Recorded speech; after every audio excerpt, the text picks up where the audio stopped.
à un chrétien qui se sent incompris à l'église et n'importe où. J'aimerais te dire que même si tu ne te sens pas compris à l'église parmi les frères en Christ, personne ne comprend ton appel, personne ne comprend ta manière de fonctionner. Tu as l'impression que tu es seul au milieu d'une foule. Pourtant, vous êtes tous chrétiens, vous êtes tous sauvés, mais tu as l'impression cependant d'être seul.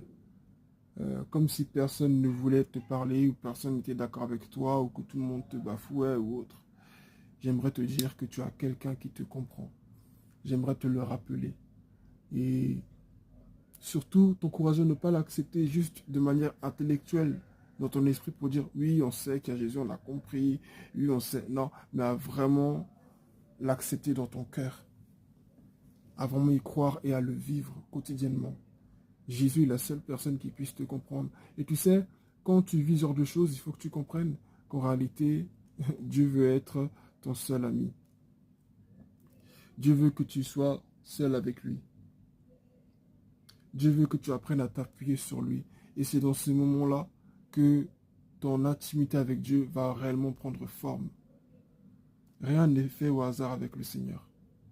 Non, à l'église, on ne me comprend pas. Je donne des idées, on ne m'écoute jamais. Pourtant, je viens à l'heure, j'essaie de tout faire bien, mais personne ne prend compte de ce que je fais, tout.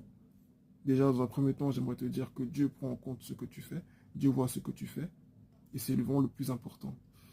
Parce que ceux qui t'applaudissent aujourd'hui peuvent t'humilier demain.